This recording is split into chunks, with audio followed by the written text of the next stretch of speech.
Hello, everyone, and welcome to another wonderful episode of ForReel podcast. I am your host, Derrick Murray, and today we are talking about a brand new, devastating release from Chloé Zhao in the form of the wonderful Hamnet. For those of you lucky enough to see it, I hope you have brought tissues, and if you have not brought tissues, I actually think you should bring the entire box because this movie is going to absolutely wreck your soul, and we are going to talk about it. We're very excited to talk about this movie. So joining me for this wonderful discussion, I have Mr. Raj. How are you today? Good. Thank you for having me. Happy to be here. Awesome. And then joining us as a wonderful guest as always, Mr. Shawn. How are you? I'm good. I'm very excited to talk about this movie. Yeah, a lot of dry eyes. I hope those will go away by the time we're done here. So Hamnet is the latest release from Chloé Zhao. It stars Jessie Buckley, Paul Mescal, Emily Watson in a blink and you miss her performance, Joe Alwyn, and then the Jupe brothers, Jacoby and Noah, who seem to have been stealing all of the thunder in the conversation from this. It is based on a book by Maggie O'Farrell, and the script is actually co-written by Chloé Zhao and Maggie O'Farrell. So this is a huge book, popular book. I don't know. I guess I'll just start by asking you guys: have either one of you guys actually read the book, or is Hamnet the film your first introduction? I have read Hamlet. I have read Hamlet. It's a great book. It's one of my favorite Shakespeare books for sure. I think I've watched a bit of the kind of the movie from the 90s, the 4-hour one. I'm blanking on his name, but Kenneth Branagh. Kenneth Branagh. I was gonna say Kenneth Lonergan. I'm like, that's the wrong guy. Kenneth Branagh. Yes, he did a 4-hour movie version of Hamlet. He's a big Shakespeare guy. It was good. But yeah, I think Hamlet is definitely one of my favorite Shakespeare novels. Okay. Did you read the actual Hamnet, like that this one is based on? No. The one by Maggie O'Farrell? Okay. Raj, and then, yeah. Yeah, I have not read Hamnet or Hamlet, actually. I'm not a big reader, and I'm coming into this, with a lot of familiarity about Hamlet and the stories that it's influenced, and yeah, some of the past iterations, but I've not read any of like the sort of source material that drove this story true and fictional. So it was interesting to come to it with a little bit of a fresh eyes. Yeah. Yeah, that's really interesting. I'm very excited to kind of hear your thoughts as we start to expand on Hamnet, because so for me, I have not read Hamnet. I know that was based on a book, but I didn't read it. But I am a huge Shakespeare fan. I've been a Shakespeare fan my whole life. Hamlet is one of my favorite stories. Obviously in cinema we've seen countless iterations of this movie of this famed play. I have seen Hamlet actually performed live. I have a whole. I should have actually pulled that out in true Ethan style, but I have I have the whole complete works of Shakespeare. So I've read Hamlet. I've memorized the monologue for quite some time, the to be or not to be. And actually at TIFF when I saw Hamnet, it was actually my third version of the play, because I saw Scarlet and Hamlet, which was also there, and then you had Hamnet. So it was very, very popular in the festival season this year. Mm-hmm. So I have a deep love for this show and this play and this story. So before we kind of dig into that, I just obviously wanted to get your guys' thoughts on where you were at with Hamlet and Shakespeare. But let's talk a little bit about Chloé Zhao, because I think that's a good place to start when we come here, because I think Chloé Zhao is a very distinct filmmaker, and I think there's a very strong specificity of fan base and kind of art and vision that she creates. So I think it's important to kind of establish our relationship with her and her work before we start kind of digging into the nitty gritty of Hamnet. So Raj, I'll start with you. Talk about your relationship with Chloé Zhao and her work. Yeah, I became familiar with Chloé Zhao, I think like many people did. I think it was back in 2017 when The Rider was making the rounds. That was my introduction to her work. And I just kind of fell in love with that movie and have since been a huge champion of hers. Was incredibly excited to see her win, Best Director and Best Picture back in the COVID year of 2020 with Nomadland. I'm a huge fan. I'm an absolutely huge fan, and I don't want to jump the gun too much on my thoughts about this movie, but I think this is the type of movie that if in another filmmaker's hands could have been handled a lot more irresponsibly, but because Zhao is such a humane and sort of grounded filmmaker, I think she's able to tap into emotions in a way that other filmmakers are unable, and really deliver incredible stories that hit home when they could, otherwise veer maybe into melodrama or otherwise. I'm a huge fan of Chloé Zhao. Yeah. Shawn. I'm embarrassed to say that I've not seen The Rider yet. I really want to. I first was introduced to Chloé Zhao through Nomadland, TIFF at Home 2020. I remember that distinctively, and I love Nomadland. I loved it at the time. I've not seen it since, but what I do remember is that award season specifically, because of COVID being much longer than usual. Usually, when the Oscars they would air around February up until that point. Now it's March. Sorry, that year it was April. So there was a long time between nominations and the awards. And from the beginning, Nomadland was winning every Best Director and Picture award. And when that starts happening, people start to villainize the movie and the people involved. So I remember by the time the Oscars came around, people were rooting against her because she wasn't the underdog anymore. She was the person to beat. Then later that year, she comes out with Eternals. And I'm not a big fan of Eternals. It's one of Marvel's least critically acclaimed projects. And a lot of people don't like it. I think it's gotten a lot better retrospective in the past couple of years, but overall, not one of Marvel's best. So I would say that combination really turned people away from Chloé Zhao, at least from my perspective. And when she announced this movie coming to TIFF, I was so excited because regardless of what I thought of Eternals, I love Nomadland. And I just wanted to see what Chloé Zhao did next because that's a long break. That's 4 years. I mean, you really want to see what she does next. But there were some people where they were like, yeah, I don't really care for that. And I was so confused because she's such an exciting director to watch. And Derrick, please correct me. I don't know if it was you or Thomas who went to the premiere with Chloé Zhao and she came on stage. Do you know what I'm talking about? So I wasn't there, but I want to say Thomas was. And if he wasn't, I mean, I know we know a lot of people. I talked to a ton of people that were there at the premiere, where she came out beforehand. Boom! Thomas is. Oh, look at that! Thomas, look at that. Did I hear my name? Yes. The voice of God just appearing. I love it. The burning bush. Call me a genie. Yes, I was at the TIFF premiere screening, and it was such a cool experience because Chloé Zhao did this thing when she was introducing the film, and she did this like breathing exercise with this entire room. And this was at the Princess of Wales Theater in Toronto, which is like, what is that, a 1,400 seat theater? And she just like got the whole theater just like under her, just meditative in a meditative state. And I have never experienced anything like this. I know that there are filmmakers with indigenous backgrounds who like to do this in movies, but for an event of this size to have that kind of command over this theater and just having everyone doing this breathing exercise, I cannot think of a better way to have gone into this movie.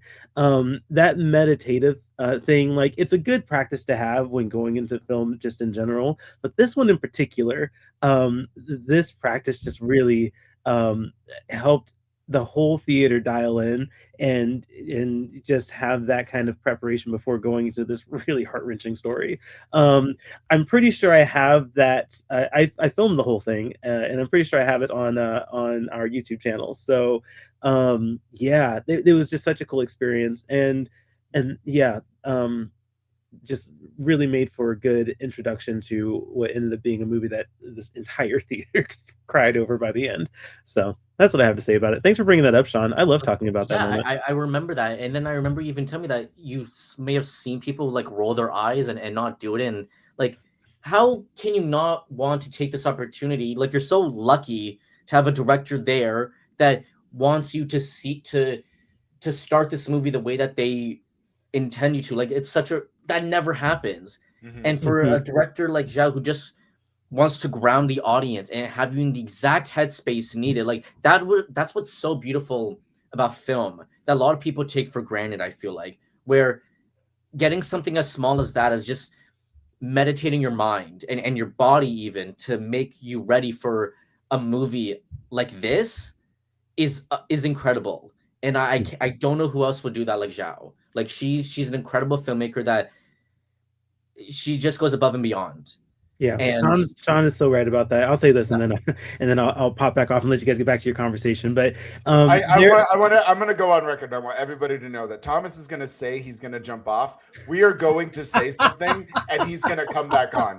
So I actually don't even know why he's pretending he's not gonna be on this show permanently. He's gonna try, but it's not gonna happen. I already know. Cameo appearances here for me.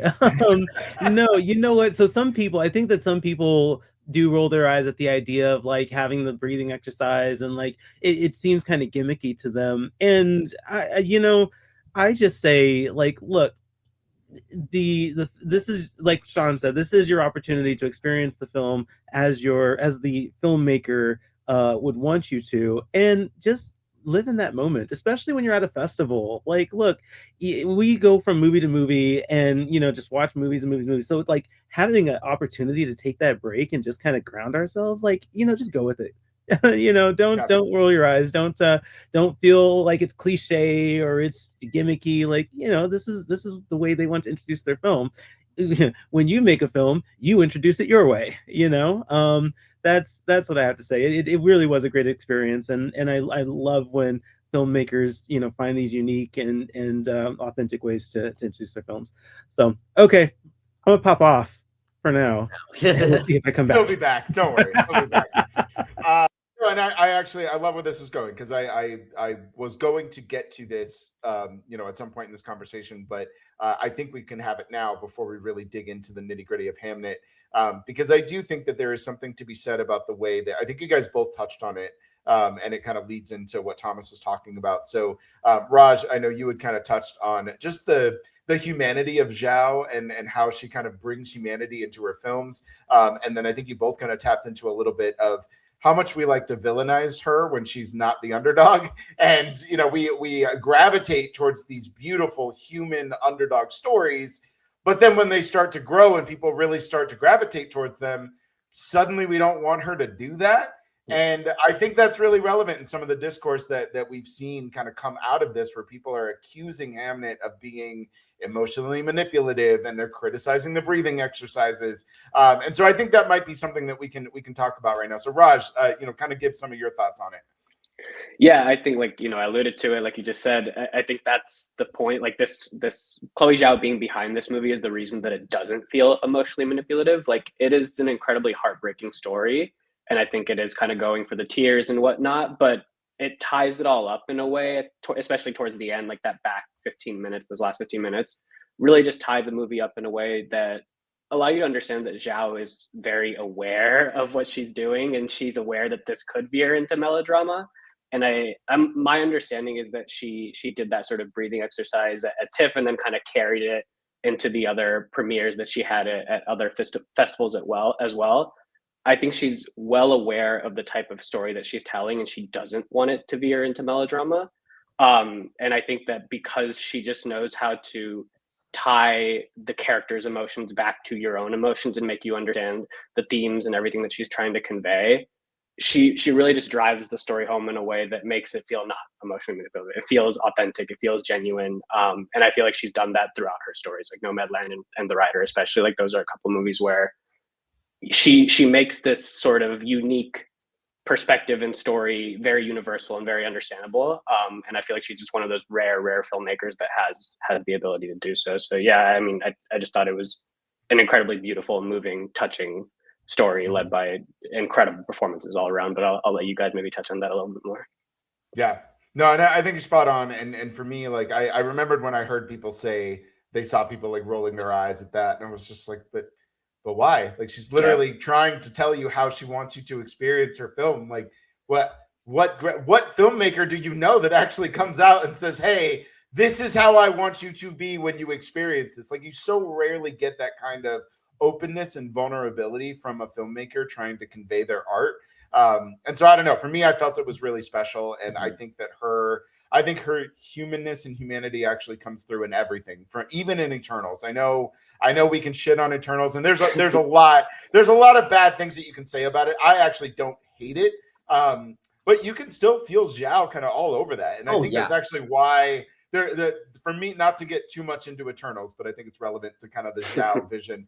Yeah. But I think the two things that really hold that movie back is Zhao clashing against the way that Marvel makes movies, right? You can feel her desperately trying to humanize these characters, even though they have superheroes, even though they got to have the big CGI action battles. Like, you can literally feel her fighting Kevin Feige to be like, no, like there has to be real emotion in this thing. And then also, like, I maintain that the Eternals would just be an incredible Disney Plus TV series. I think it just works so much better. Like, you should have just let her do that. She can do whatever the hell she wants in 8 episodes and kind of really dig into the humanity of all those characters. But Shawn, I'll let you kind of give some last thoughts on that, and then we'll move forward with Hamnet.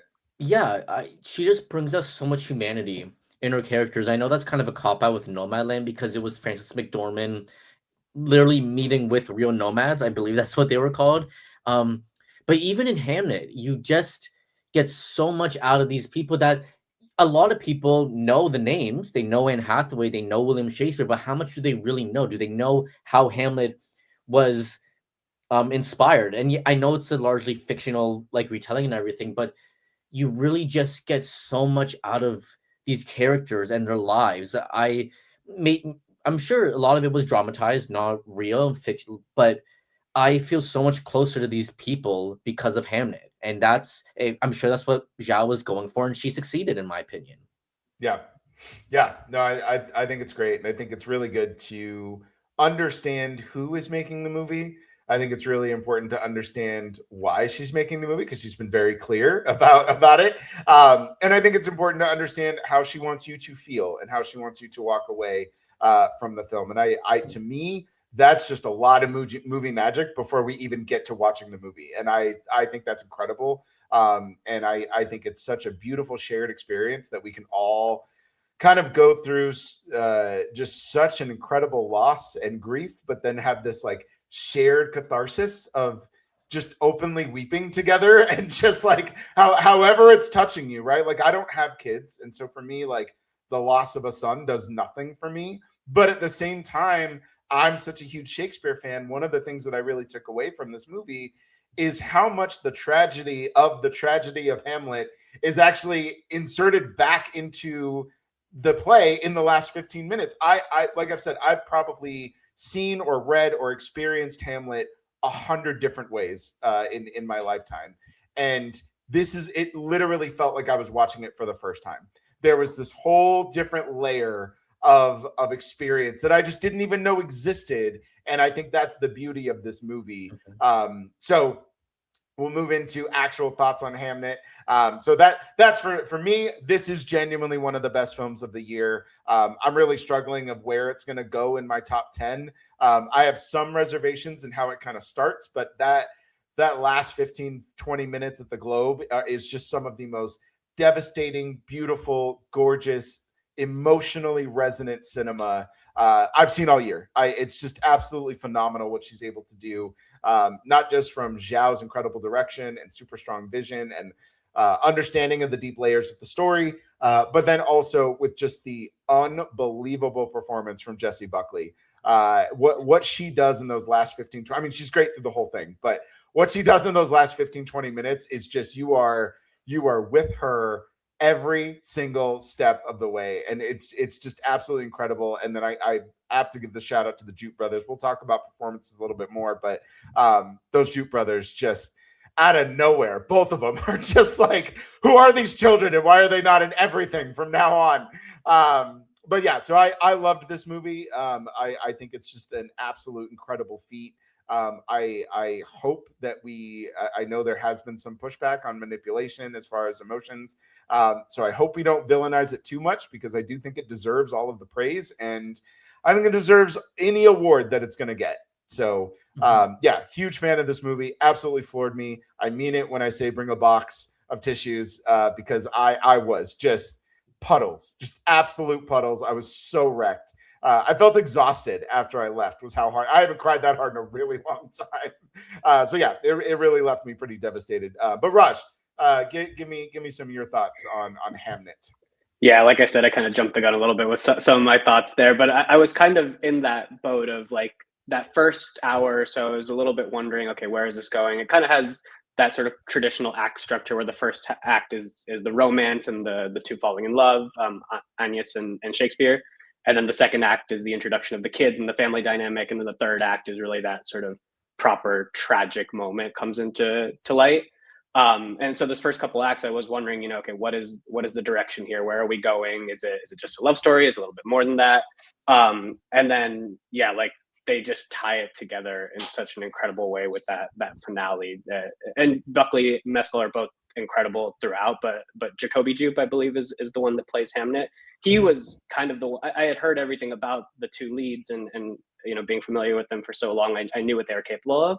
I didn't even know who Jacoby Jupe was before coming into this movie. I was familiar with his brother and was surprised to see him pop up there at the end. But that was really the performance that kind of stole the show for me, actually. Like he added this, like these child performances, they feel like performances quite often. And I don't want to, you know, shit on kid performers. I don't think that's really fair. It's fair. It's fair. But we've had some really good ones this year, but yes, we really have.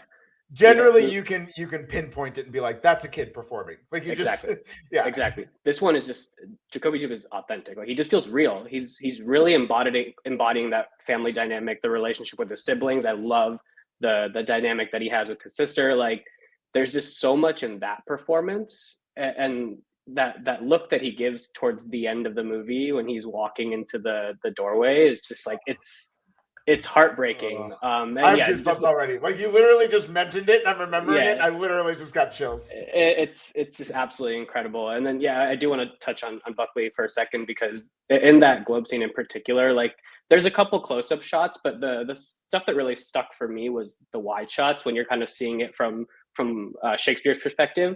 Your eyes just lock in on her, even though there's 100 people behind her just blocking, you know, the background and whatnot. You just hone in on her. It's not because she's the lead, it's because of everything that she's doing in that moment.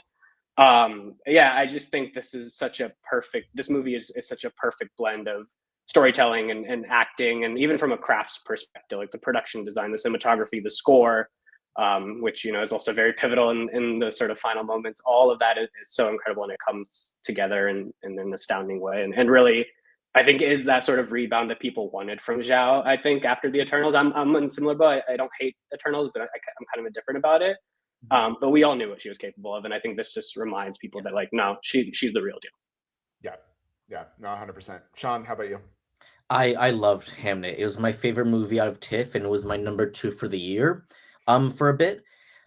This movie, I mean, we've said it enough times already, and we're going to continue saying it. It's just emotionally devastating. It starts off, you know, pretty fair, and like you guys said, like it takes a bit to see where it's going, but all the performances are just incredible. You really believe this family and these lives that they're living. And Jacoby Jupe, I think about it a lot, and I think that might be the best child performance I have ever seen. He is nothing short of brilliant. I can't say enough about him. And what makes it so much better for me is that, number one, the subject matter. This is just a very hard movie to, I'm sure, to film and to watch. And that's also, that alone is so much to, like, that takes so much to get out of a child, because they don't necessarily may understand what they're doing, because they have not experienced life as much as us and as Jessie Buckley and Paul Mescal's characters. But he just he brings everything to this role. People will talk about the scene, you know, when he's in the room. I don't know how much we want to go into spoilers, but We can, yeah. So I'll give spoiler warning. I mean, look, I don't think there's anybody that doesn't know what happens in this movie. But if you are completely blind and you've never even heard of Hamnet, we'll go ahead and let Shawn dive into spoilers. Yeah. Now. So here's your spoiler warning. Yes. Okay. So 3, 2, 1. When he dies, and you see him in that dark, small room, and he's just looking around, and he's so scared, and like like I it's do, man. I'm telling you. Listen, you are literally just talking about it, and I am picturing it. Both of you guys have it's done this, and I'm literally getting chills just remembering it, and that is such an incredible testament because you can't do that if one, you don't have an incredible director behind the camera, yeah. someone who truly knows what it is they're trying to convey emotionally, but you also can't do that if you don't have a child who is so dialed in and so authentic and so organic and so natural to really drive out those emotions. Like it's absolutely incredible to see that happen on Yeah. screen. But I then think there's it's even more like telling that we don't find it a hyperbolic statement to say this is one of the best child performances we've ever seen. Yeah. Like that feels it's legit. I totally agree with that, and I don't oh, think it's hyperbolic at all. And I think that says everything that it needs to say. Yeah. he And I mean, you're yeah, walking away from a movie like this where it's like Jessie Buckley is the front runner for Best Actress. She gives one of the best performances in her career, and yeah. she has an incredible career of Yes. best Yeah, which is performances. crazy. And Yeah. this is like a new level. And we're still like, yeah, but Jacoby Jupe is really good, guys. Like that's a good performance. Like that is something pretty special when you can do that. Yeah. But even the scene where him and Paul Mescal, I'm pretty sure he was like leaving. And I can't remember exactly what they were saying, but they were like, they were like being funny with each other because one was walking one way, one was walking the other way, and they keep like looking over at each other, and it's just so real. And nothing in this movie ever felt like a movie to me. It never felt fake. Everything felt so real. And that goes back to what I was saying before about Chloé Zhao, where she just brings out the humanity in everybody and her movies. And it's just absolutely brilliant. And I just can't say enough about this cast and this story. It just brings out so much in us, I think, as people. People were leaving my screening crying, sitting there just wondering what they just watched because it's so impactful. It's oh my god, it's absolutely brilliant. We could talk about this for hours, but Yeah. everything about this worked behind the camera, especially in front of the camera. It just makes you fall in love with movies and what they're capable of. I really hope this gets the love it deserves during awards season. I hope people don't turn on this movie. It's absolutely brilliant. Yeah. No, I love that. And let's keep talking. We'll talk about the crafts because I think there are some really important things to talk about the crafts here. But let's keep talking about the performances because I think that is really the driving force of this, right? So we talked about Jacoby Jupe. I think we kind of touched on Jessie Buckley, but if you guys want to expand on that a little bit, but yeah, we can kind of talk about the performances a little bit more if there's something that you really loved. I know for me, like I'm not the biggest fan of Paul Mescal, and that's not even a knock on him. I think he's a great actor. I find him to be, and actually it kind of works in this movie because he's supposed to be standoffish, but I find his reserved qualities a little bit more off-putting than accessible. And again, it's not to say that I think he's a bad performer. I don't at all. I think he's an incredible performer, but I think his performance style just doesn't always resonate with me. And I did find myself clashing with that a little bit. Luckily, he's kind of relegated to a supporting role. I know they want to compete him as a lead, but I guess you can call him a co-lead, but there's not a whole lot of, I think most other people in this movie kind of take over the juice and he doesn't have nearly as many moments to really shine, but there are some, and one in particular, and it's mainly just because I love Shakespeare and I love the way that whole thing works. But I actually love him in the rehearsal scene when he's rehearsing with his actors and they're doing it, and you can see him just getting more and more frustrated about them not conveying what it is he's wrote, and then he steps in and delivers it the way that he wants, and then he does it again, and that is just like, oh shit, Paul Mescal's got it. Like that is truly where I think he is the best in this movie. And so yeah, he's great, but obviously it's Buckley, it's the Jupes. I'm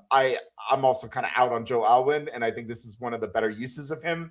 I think when you use him in small doses, I think he's good in The Brutalist too, but it's also like he's just not in a lot of things, and I think that's fine. I think that's a better place to use him than putting him as like the lead of something. But he's also very good here. But yeah, I think this movie really belongs to Jessie Buckley. I think her just absolute devastation of a mother losing a son and everything that comes after that, I think that's where this movie really takes off. I actually struggle with the first 30, 40 minutes of it. I think it's a little too ethereal and a little too kind of standoffish for its own good. I think I don't think that poetry is as beautiful as it. I know this is so awful to say. So when Thomas clips this, we're all going to get fired. But the movie really takes off after the son dies. That's really where I think things start to kind of come into focus, and that happens in about an hour in. I think it does come alive a little bit when you do start to see the family dynamics. I love them just kind of rehearsing the three witches and the relationship that Paul has with his son.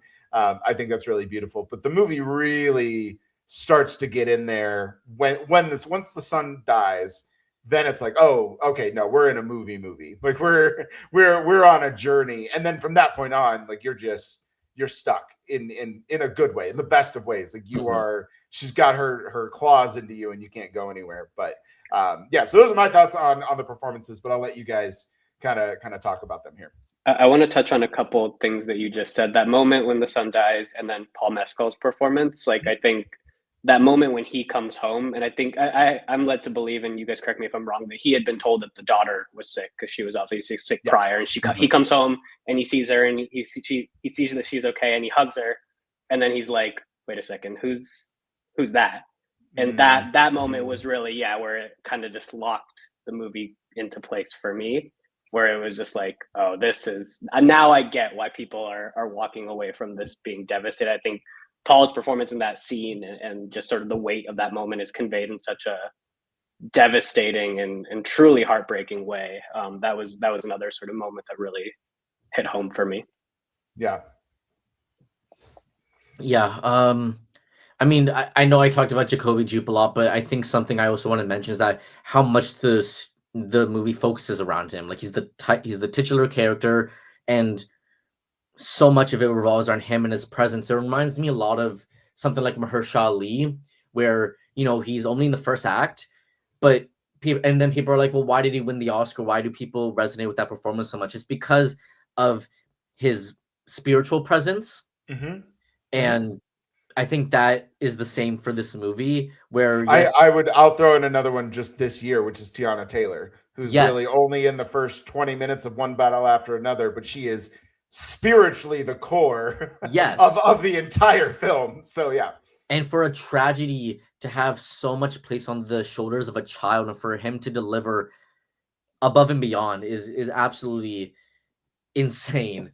Mescal and Buckley, they're fantastic together. They have amazing chemistry. I believe them the entire time. I really believe them falling in love, having this life together, their issues, their gray moments, even like everything just worked. There's no weak link in this movie, in my opinion. There's no one that stands out. It's like they're just not that good.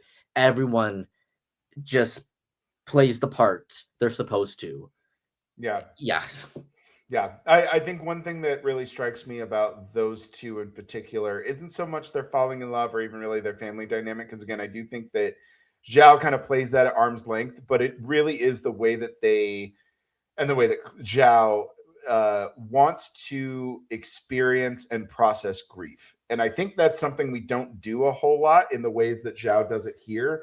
And I think she asks a lot of Mescal and Buckley to convey that grief-stricken parenthood in ways we just don't see very often, right? Like it's usually like I don't even know what the examples would be as far as like films and how they deal with grief and loss, but this one just felt so different, even though and maybe it's the humanity that we've been talking about, right? That Raj has kind of identified up top, but maybe it's just the humanity of like, it's like I said, I've never lost a son and I don't have children, but for some reason I can feel what is happening with these people. I can feel why Mescal is like, I can't be home because I literally can't be in the same house where my son died. So I'm going to just leave and just do cathartic and work through this grief in a completely different way. And then you have Buckley, who's just trapped and unloved and lonely and just wallowing in this grief-stricken loss of her son, and that strain that it puts on them, and the way that you just watch them transform apart anytime they come together. And then you just have this is why that last 15-20 minutes of the movie is so incredible, because it's not just us processing the grief, it's them, and it's them processing the grief together through art. And the way they are both kind of sharing in this moment, even though they never say a word to each other. They never speak in that whole last 15-20 minutes. They never say a word to it. They barely touch eyes. And yet you can literally tell that they are working through this loss of their son. They're saying a final goodbye, and they're going to be okay. And it's so friggin' beautiful. And you can't do that if you don't have performances like Buckley and Mescal. Yeah. So even I say that even with all of my criticisms of Mescal and his performances, he does it here. Like he comes through in the end there. Yeah. Totally agree. 100%. Well, then let's move on to crafts, because I do think that that's really important. I think the way that this movie is put together is pretty unique. And let's just start with kind of that natural lighting, which is often attempted and very rarely done well. And I think this movie really nails it on the head. I think it matches its ethereal and poetic energy that it's trying to convey just in that visual style. But I think that pure natural light, I mean, I think it looks gorgeous. It's one of the first times where you can watch someone under candlelight and still be like, I can see what's happening. And I don't, it feels very, very, it feels natural because it is. But it's, I think it just adds another layer of kind of humanity again, like what we're talking about. But yeah, talk about the crafts. Doesn't have to be the natural lighting. It just, that's where I kicked it off. But yeah, talk about the crafts that you guys want to highlight. Yeah. I don't have anything else to say about the natural lighting. It's absolutely gorgeous. All the I mean, even behind you, Derrick, like I guess the forest, if that's what we want to call it, like everything looks so good. Even like that the houses, like yes, they're wooden, they're very bland and basic, but they somehow just have character to them. I can't pinpoint it exactly, but everything just has a life of its own. And I know I keep saying that, but it's just something Zhao does with everything that's on screen all the time. You just feel it's a real place. And you feel like you're watching real people in these real places because everything just looks so authentically real. Yeah, that's all I really have to say about it. Everything just looks so good. Yeah. And real. Yeah, I totally agree. I think that realness comes through. I'm not sure if that forest is a set or if they, actually shot somewhere in the woods. But I think, is it the opening scene where she's kind of like curled up in the woods? Yeah, in that tree stump or whatever. Yeah, exactly. Like such an incredible shot. And I think like what you guys are saying, like the realness of the sets, the natural light, that moment, and particularly that shot comes to my head when I think about just how it's echoing everything that we said about Zhao, which is she knows how to ground a movie like this. And I think that use of all the natural light and the way that she uses the sets and the dirtiness of it all, like it just feels, it adds to the authenticity that I think is really what's making this feel much more like a proper sort of like movie that we can get behind. It could feel artificial, it could feel inauthentic if she didn't do all those things that we just mentioned. But I think because she uses things like natural light and she is willing to shoot in the forest and let her actors get a little down and dirty, like I think it helps to ground everything, and it sort of coalesces in those final moments when all the emotions feel real because everything else that we've seen before has felt real and added to that authenticity. Yeah, the fact that they made a near scale recreation of the globe to film in is just it's stunning. Like I can't even believe that she's able to do stuff like that for not a big budget. Like it's just her ability to just recreate that. And I like what you said, Shawn, about it just feeling lived in. Because it does, right? If you're gonna do a period piece and you're gonna transport us back to whatever the century is, there's a lot of movie magic that you can do, right? You can manipulate it, you can digitalize it, you can do the Frankenstein thing where half of it's CGI, even though you built all the real sets for no fucking reason. But sorry, I get real heated about that. And you know what though? I wasn't gonna bring this up, but we're gonna bring it up now because I want to talk about it. So the difference between something like Frankenstein, which has that same period piece styling, right? Like I understand it's supposed to be Gothic horror, so visually you're not going to use a lot of natural light.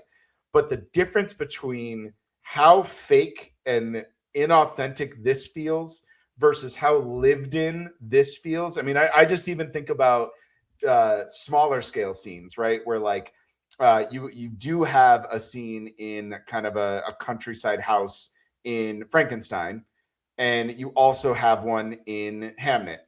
And I feel like people live in the one in Hamnet. Mhm. I don't feel the one in Frankenstein feels like a movie set designed to be, 17th century or whatever it is. The one in Hamnet feels like she transported us back into time and just found an untouched cabin for hundreds Yeah. of years and was like, "Oh yeah, let me let me just place a camera in here in this real life place."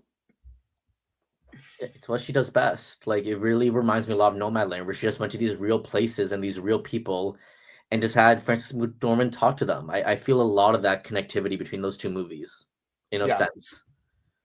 Yeah. So I loved it. Cinematography, natural lighting, the shot composition is just gorgeous. There are just truly some stunning shots. Love the set design. I think all of those things should get a lot of craft work or a lot of craft credit. And I think those things really lead to make the movie great. So let's talk about the story a little bit. And I kind of want to gauge if there was anything. I know we've just kind of all we've done is spent, I don't know, the last 40 minutes talking about how great this movie is. And not that we need to have negatives. So if you don't have them, it's perfectly fine. But is there anything in kind of the narrative structure or the way that the movie kind of unfolds narratively? Is there anything that you felt kind of held it back, or do you have any reservations about anything that happens? This is not a call to make sure that you do, but just if you do, now is the time to kind of air some of those grievances. So I'll just open it up. I won't call on anybody. Shawn, you got anything? Or Okay, I'm scared. I'm scared because, look, I want to preface that at TIFF, your mind is like all jumbled and mumbled, and not everything is gonna stay with you if you were to see it in a normal setting. TIFF is insane. For me, the last 15 minutes during the show are incredible. They really are. It was so emotionally resonating. I just felt like it went on a bit too long, where by the end it just was losing me just a little bit. The impact was still there. I really should watch it again. I think maybe now that I'm that it's like settled in me, and we're talking about it, it could work a lot better. I just think it could have been shortened just a little bit, and the impact still would have been there personally. But again, I really want to rewatch it, and I think I would appreciate a lot more. yeah, I somewhat agree with that. I think I sort of alluded to it earlier, where I was wondering that first hour where it was going, and part of it felt a little bit meandering to me. I think this is the type of movie that I agree you probably could have cut a little bit off of it, but I think the ending does enough of the work to let you forgive some of that meanderingness, because it justifies it. It ties everything together in a pretty complete and cohesive way. So do I think that they could have trimmed a couple minutes off of it? Totally, 100%. But am I willing to forgive it in a movie like this versus some other movies? Like one that I just saw, The Secret Agent. I thought the ending was incredible, but I thought it was 45 minutes too long. And that's one where I'm not willing to forgive the length and some of the pain that I felt in it. Whereas with this movie, I'm like, everything comes together in a pretty legit way in those final 20 minutes. So I kind of understand why it had to be as long as it did. But I totally get the point of view. I'm so glad Raj said this, and this is actually for a little background. This is actually the first time I'm meeting Raj on virtual, so like actually see him. And I think we just became best friends because I have been feeling like I am all alone on an island when it comes to The Secret Agent, because the internet is ablaze and people just like no notes. It's the greatest movie ever made, and I'm just like, did we watch the same thing? Because I was checking my watch. Like that was that day was like my neon Netflix day, where those were like the only films that I saw. I saw like 5 of them, just like that whole lineup, just back to back to back. And so I was like fired up. And I think The Secret Agent was like number 3 on my list. And so, and the first, I don't even remember what the first 2 were, but I think it was like, I don't remember, but I was like fired up. Like I was alive at TIFF, and that the length and everything, I was just like, why is this dragging me down so much? So yeah, I not the agent, but it felt really good to know that Raj is on my side. It's so good. I got your back. Don't worry. I love it. But in addition, I do actually agree with both of you guys. So I do think that, because again, I've gone on records and I'll just say it again. I think the movie really comes alive when the sun dies, but that takes almost an hour. And I understand why we need to establish like the relationship between Agnes and William and their relationship with their children and some of the objections from their parent. Like I get why we take the time to do that, but I do think that first act drags on a little too long. I don't think it needs to be an hour before like the tragedy strikes. I really do think you can get all that humanity that we've just been complimenting. I think you could shave off 15, 20 minutes off of that opening scene, just kind of get us into where we need to go. And then now we can really kind of start to take off. And I think then it doesn't actually matter how much longer the last 15 minutes are, right? That last 15, 20 minutes are, if you think it kind of drags on too long, even though the impact still has it, it would almost be okay if the rest of some of the things that aren't as impactful, if those things are just shortened. I mean, there's a lot of like, I've seen other movies that do this, but it's a lot of like beauty shots of birds. And this movie has a lot of that in that first hour where it's just like, let's just look at the sky and watch the hawk fly around. I'm like, that's cool. I get the metaphorical idea behind it. And I get that it's very much a part of Agnes's character. But after the sixth time we're in the forest with the camera facing up, watching the hawk, it's like, okay, guys, like I get it. It's a beautiful shot, but I don't need to see this 6 times. Like, let's kind of just move this along. You know what I mean? And so I think there's a little bit of that in the opening of the movie. And I think that's where some of that discourse comes from, when it comes to like people accusing it of being like emotionally manipulative, being too slow for its own good, being, an artsy awards movie. I think that's where a lot of that stuff comes from. So I think if that was shortened a little bit, I think we would back off some of that discourse. Yeah. It's nice to hear that we all agree on that, because I haven't really heard that complaint about the movie until today. So it's nice to hear that we have some fellow people that agree with us. Yeah. Oh yeah, no, for sure. Yeah. It's making movies are hard, and making good ones is even harder. So when you can do that, even if you've got some reservations, like it can still be one of the best movies of the year. And I do think it is. I think it's definitely up there. So the last thing we'll talk about before I know we've kind of alluded to it and touched on it here and there, but last thing I do want to touch on is just, again, I want to kind of go back to some of that emotional manipulation, just some of the discourse that's happening around the movie. I maintain that if, like I said, I think if some of this was shorter and I think it got to the point a little bit better, I don't think people would feel that way. But how do you guys feel about kind of that discourse that you're seeing happen? Do you think it's going to be a full villain turn? And we can transition this into a little bit of awards talk too, but do you think it's going to like really hurt the film's chances? Or do you think like the Academy and voters and people that really matter to this movie, do you think they'll kind of push it over the edge? And some of these people are like, some of these complaints aren't real in my opinion, but I think the villainization of movies is when they start winning the awards. And I thought Hamnet was the frontrunner for Best Picture. Now I see that being one battle after another. So if that maintains course, I don't think Hamnet is going to get a lot of criticism in that aspect. I think regardless of what people think of the movie, Jessie Buckley, who right now is the frontrunner, nobody has said anything bad about her, which thank God for now. I hope not. I really hope people don't latch onto this narrative that it's emotionally manipulative. When I got out of my screening, people were saying the score specifically was doing that. And I didn't really... I told you he was coming back. I told you. Oh, no. I told you. A wild Thomas has appeared.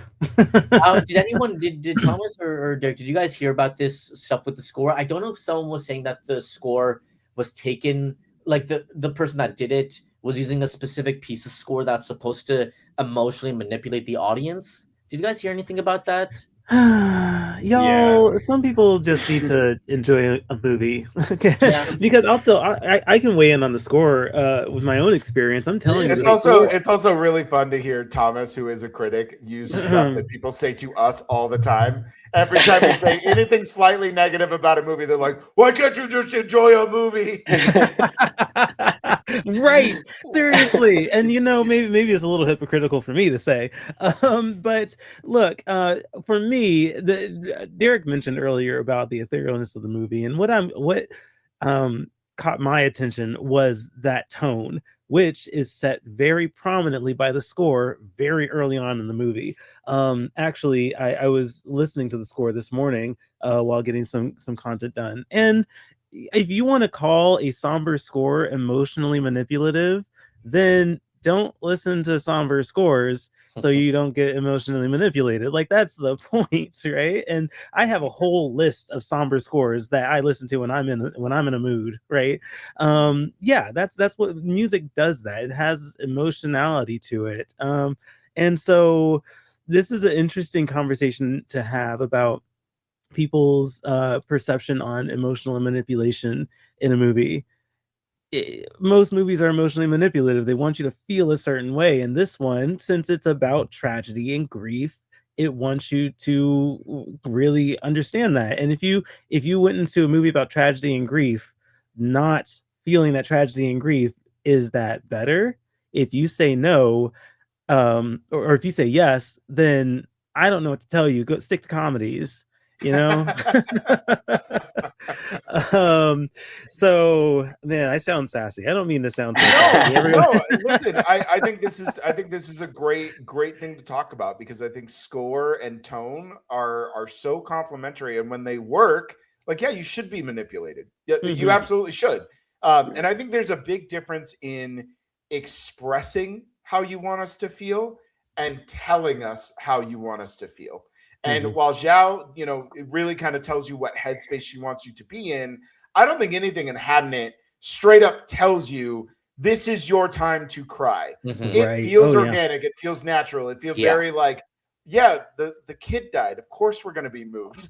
And of course the music is going to be moving. I won't mention what movie it is on here because I don't think I'm allowed to talk about it just yet. But there's a movie that has tragedy after tragedy, and that movie tells you exactly every single time these characters have any kind of emotional change whatsoever. The movie is literally telling you, like a cue card, okay, this is what you're supposed to do.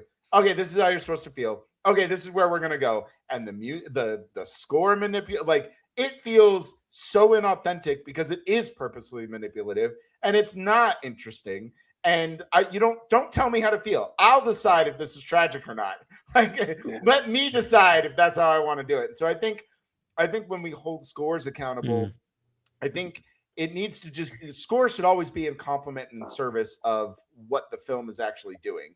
And I'm sure we all have examples of movies where the score is clashing with what's happening, right? Where you have this big melodramatic score and there's comedy happening, and you're like, what is going on? So I think we all have those experiences. So for me, I feel like this score really complements that. And I didn't feel like that score was like, okay, here's your cry time. I never felt that. And I think that's actually kind of a stupid criticism. But I think the point that a lot of people are latching onto is particular that last scene, the score there, because Max Richter's it's On the Nature of Daylight, I believe is what it's called. That's been used in a few movies before, including Arrival. And it's used in sort of the emotional crux of Arrival. I think people are bringing that baggage into this movie, and I honestly feel like that's a little bit unfair. I feel like you're associating the emotion of one movie with this movie, and you're kind of conflating the two. I don't feel like it's fair to apply that to this movie. I think the score should stand in itself and in terms of what you're seeing on the screen, and I feel like those two things do work together well. And it wasn't like Zhao's intention to go in here and be like, oh, I know they use that music and the emotional crux of Arrival, I'm going to use it here to elicit the same emotion. I was listening to an interview with her where she just talked about how she was kind of figuring out the ending as she went along. She didn't really have it complete, and Jessie Buckley had sent her the lyrical version of that same tune from Max Richter, and she had recalled it from a rival, but she hadn't really thought about it, and they were able to play it over the scene, and it kind of tied everything together. So I think people are bringing a little bit of extra baggage with it as well, because the score has been used a couple of times before in similar sort of emotional pieces. Yeah, Interesting. Yeah, that's cool. I like that. It's a good way to bring it up. Leave scores alone, especially when they're good. Yeah, and look, if you want to get on Hans Zimmer, that's fine. He's made the same score for 20 years. He knows what he's doing. All right, so we'll go ahead and get into final thoughts. And before he runs away, I'm going to catch him with a Pokeball. Thomas, why don't you just go ahead and give your final thoughts on him? Guys, this was actually a fun thing. I had to get some work done, but I was listening in, so this is a fun podcast and conversation to listen to. Look, Hamnet, I did watch it again just last night. I first saw it at TIFF, where we had that experience, and I watched it again last night just to make sure, like, okay, was my feelings on this movie really bolstered by the environment I was in, or is this a movie that still holds up? And so I went and watched it a second time, and for me it holds up. Let me tell you, I'm not a Shakespeare person. I don't know, I've just never really resonated with like Shakespeare style of storytelling, so I haven't read Hamlet or any of the Shakespeare plays. It's just not my vibe. And so I actually intended on skipping everything Hamlet at TIFF. I just so happened I actually accidentally got this ticket at I remember that. Right? Yeah, that was a hilarious story. Was totally not expecting to do that. That's a story for another time, I'll tell you guys. But yeah, and so I went into it just like really expecting to be bored, and really expecting for it to just drone on, and these and thous and you know. I will tell you guys, not even Riz Ahmed could get him to sit down and watch Hamlet. That is how much. Really, and I tried, because I wanted him to come with me, and he was like, "Nah, man." And not even Riz Ahmed could get him to watch Hamlet. So look, Riz would have had to invite me himself. And even then, I'd be like, "You sure you don't just want to go get a beer?" Like, you know. So the fact that this movie was so captivating to me, it was an incredible surprise for me. And I was hearing you guys talk about the runtime and what could be trimmed, the pacing, and there's some valid statements in there about that first act. Especially on the first watch, when you're not entirely you don't know what's going to happen. Mm-hmm. What I found on my second watch is that this movie actually flies a lot faster than I remember it's doing, and I think maybe that's just because I now have a reverence for the movie, and I really appreciated it, and I do like the character building and the relationship dynamics that are waxing and waning throughout the story, and of course the grief. Anyway, this is my segment of the podcast, so I'll wrap it up now. I love this movie. I actually, when I saw, I would not be upset if it won Best Picture. I don't think it's going to be. Shawn mentioned One Battle After Another, which came out after I saw it at TIFF. So Hamnet came out. I'm like, this could win Best Picture. I would totally support it. Of course, One Battle After Another is dominating that conversation. But yeah, like Derrick said, this movie deserves whatever award it gets. Everything is firing on all cylinders here for really emotional storytelling. Yeah, it's made for the Oscars. It's made for award season. It's going to shine there. You couldn't release this in the middle of summer blockbuster season. But I think for just really compelling storytelling, it did what it was supposed to for me. And it holds up on rewatch, in my opinion. Yeah, cool. Shawn, final thoughts? Yeah, I love this movie so much. It is very emotionally devastating, and it's a hard watch. A lot of sad moments, but it stays with you. And those are the best movies that have such an impact on you, that they stay with you. Because I saw this movie 3 months ago, and I don't remember every little thing of this movie, but those scenes with Jacoby Jupe that we were talking about, and the ending, they just stay with you, and you think about them, and you think about them again and again and again, and they're going to continue to be in your mind. And those are the best movies.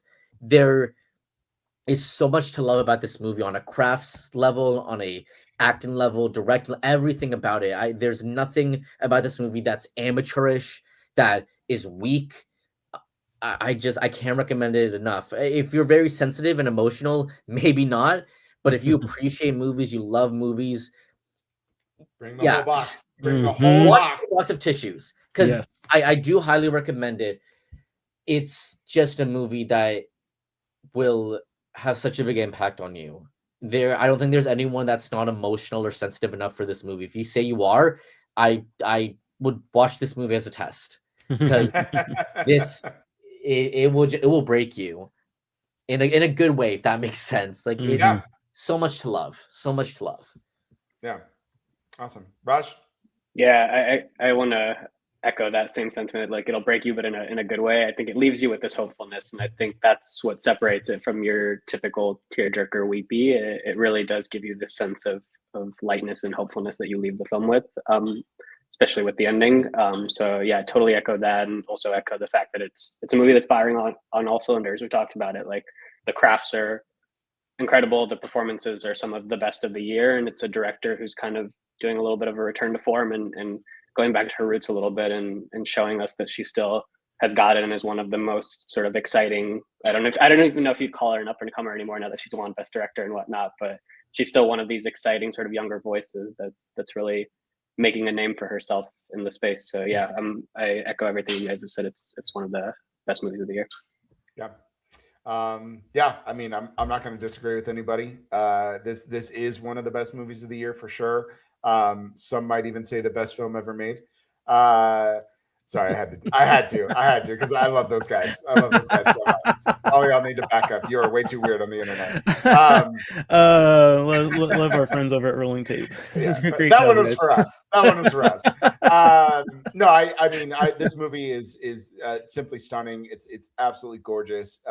It is just such a beautiful piece of cinema, and I would, just as kind of a final thought, just considering the climate that we're in, this is a movie you need to see in theaters. This is a movie that I think that you should go out and seek and participate with others, because I do think, I know I mentioned it before, but there is such a beautiful catharsis that happens here.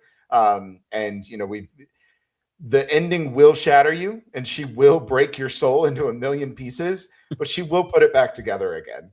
And I think there is that hopefulness. And while, yes, it is extremely tragic and incredibly emotionally exhausting and sometimes really hard to get through, she's taking you to a place of hope. And I think that's something that you just please don't experience that on Netflix. Just don't. Like, it just won't have that same impact. You will be missing something by not sharing this with other people. And I know we say that as people who go to festivals and are wrapped up in festival crowds and are surrounded by all of these people, but like, that experience is important. There's a reason you watch movies that way.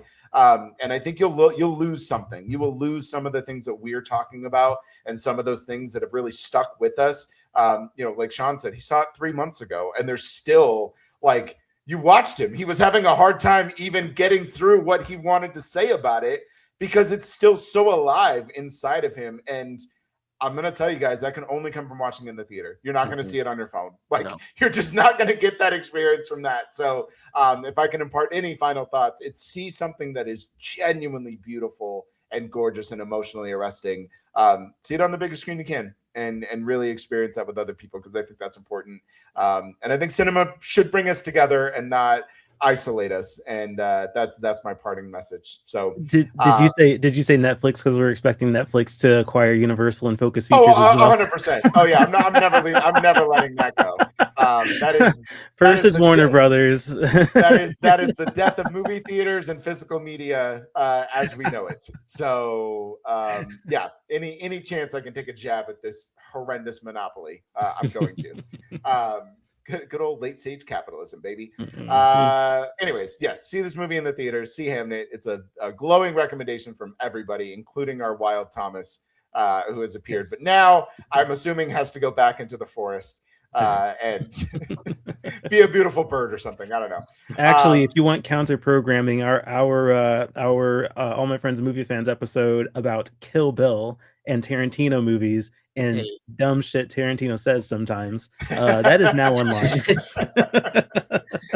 The only thing that would have made Hamnet better is if Paul Dano was playing Jacoby. Oh my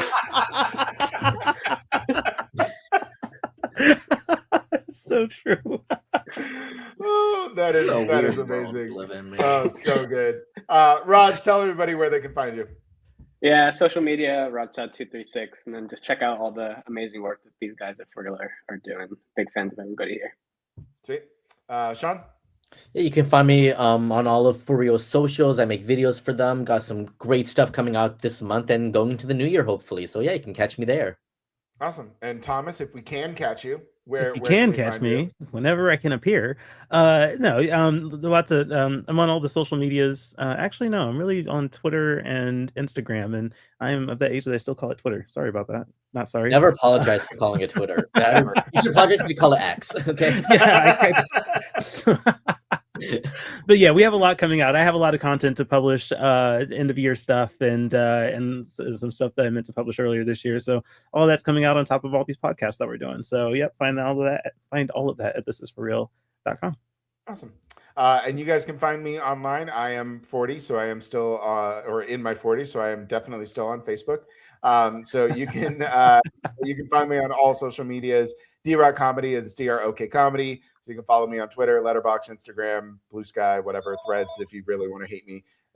Did Shawn, the phone just show up? Yes.